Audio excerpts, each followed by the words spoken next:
Hi, Austin Ridge Alligators. This is Miss Hall from first grade. Special shout out to Miss Hall's class. Hi, guys. I'm going to be reading one of our favorites in my class, Lily's Purple Plastic Purse by Kevin Hinkes. We actually love everything by Kevin Hinkes. He has some really great books. All right, Lily's Purple Plastic Purse.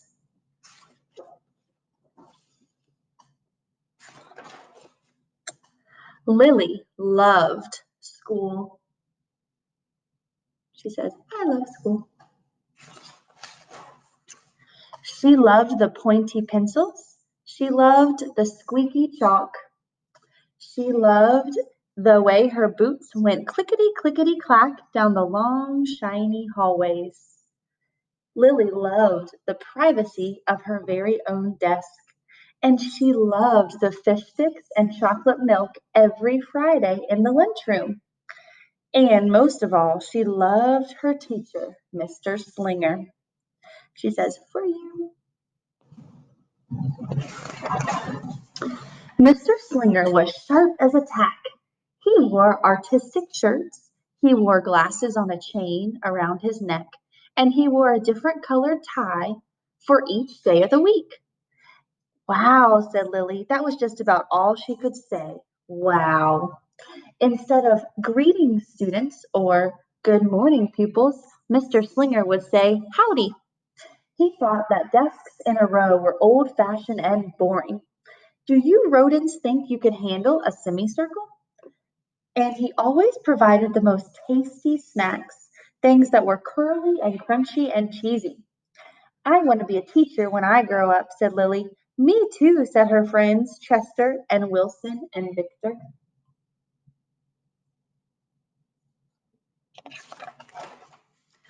At home, Lily pretended to be Mr. Slinger.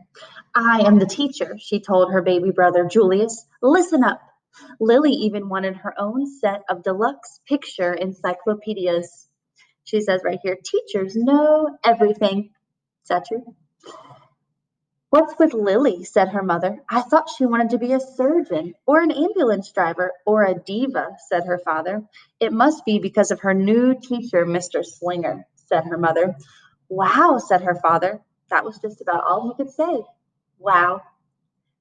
Whenever the students had free time, they were permitted to go to the light bulb lab in the back of the classroom. They expressed their ideas creatively through drawing and writing.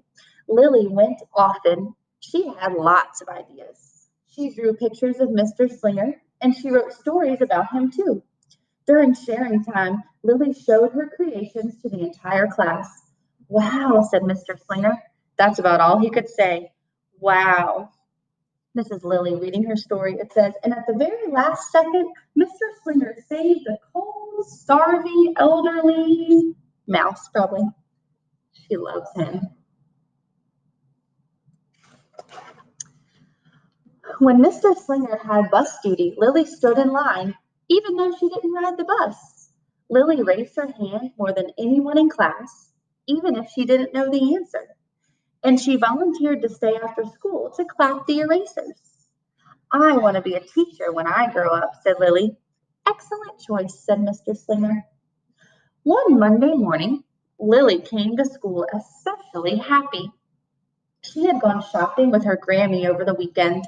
Lily had a new pair of movie star sunglasses, complete with glittery diamonds and a chain like Mr. Slinger's. She had 3 shiny quarters, and best of all, she had a brand new purple plastic purse that played a jaunty tune when it was opened.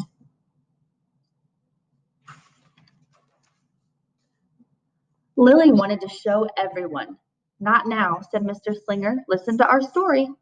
Lily had a hard time listening. Lily really wanted to show everyone. Not now, said Mr. Slinger. Let's be considerate of our classmates. Lily had a hard time being considerate. Lily really wanted to show everyone. Not now, said Mr. Slinger. Wait until recess or sharing time. But Lily could not wait. The glasses were so glittery, the quarters were so shiny, and the purse played such nice music not to mention how excellent it was for storing her school supplies. Look, Lily whispered fiercely. Look, everyone, look what I've got. Everyone looked, including Mr. Slinger, and he was not amused. Have you ever had something that you just really want to share and you can't listen very well and your brain is distracted? Oh, Mr. Slinger says, I'll just keep your things at my desk until the end of the day, said Mr. Slinger. They'll be safe there, and then you can take them home. Lily's stomach lurched. She felt like crying. Her glasses were gone. Her quarters were gone. Her purple plastic purse was gone. Lily longed for her purse all morning. She was even too sad to eat the snack Mr. Slinger served before recess. That afternoon, Lily went to the light bulb lab. She was still very sad, and she thought, and she thought, and she thought, and then she became angry. She thought, and she thought, and she thought some more, and then she became furious. She thought, and she thought, and she thought a little bit longer, and then she drew a picture of Mr. Slinger. Uh-oh. Oh, goodness. It says, big, fat, mean Mr. Stealing Teacher. Claus, bad, thief, wanted by the FBI. P.S. I do not want to be a teacher when I grow up. Wow, that was not a nice note. Her feelings really got in the way. Right before the last bell rang, Lily sneaked the drawing into Mr. Slinger's book bag. When all the students were buttoned and zipped and snapped and tied and ready to go home, Mr. Slinger strolled over to Lily and gave her purple plastic purse back. It's a beautiful purse, said Mr. Slinger. Your quarters are nice and jingly, and those glasses are absolutely fabulous. You may bring them back to school, as long as you don't disturb the rest of the class. I do not want to be a teacher when I grow up, Lily said as she marched out of the classroom.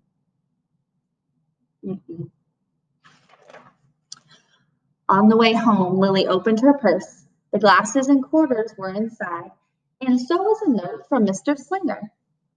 It said, today was a difficult day. Tomorrow will be better. There was also a small bag of tasty snacks at the bottom of her purse. Oh, she knows that she should not have said that note. Lily's stomach lurched. She felt like crying. She felt simply awful. Lily ran all the way home and told her mother and father everything. She feels kind of guilty about that note. Instead of watching her favorite cartoons, Lily decided to sit in the uncooperative chair. I'll stay here for 1,000,000 years for Mr. Slinger. Why does everything always happen to me? 1051, 1052, 1099. She's counting. She's sitting there for a while. That night, Lily drew a new picture of Mr. Slinger and wrote a story about him too. Lily was really, really sorry, so everyone forgave her, even her parents, even her stinky baby brother, even her especially incredible teacher. And then the sun shined its smiley face down on everyone and everything, even the bugs and the worms. The end. It says, listen up, I forgive everyone. Kind, good, nice, could be principal. Then it's Lily down here says, I am really, really, really, really, really, really, really, really sorry. This is worms and bugs. And she stepped on a bug. Oops, she said. So she tried to fix her mistake. And then she said, I'm an author. Lily's mother wrote a note, and Lily's father baked some tasty snacks for Lily to take to school the next day. I think Mr. Slinger will understand, said Lily's mother. I know he will, said Lily's father. And it says, who could resist my cheese balls? The next morning, Lily got to school early. These are for you, Lily said to Mr. Slinger, because I'm really, really, really, really, really, really, really, really, really, really, really, really sorry.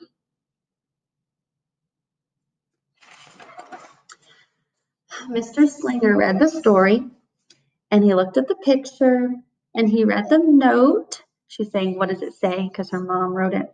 And he sampled the snacks. Yum, yum, yum. Wow, said Mr. Slinger. That was just about all he could say.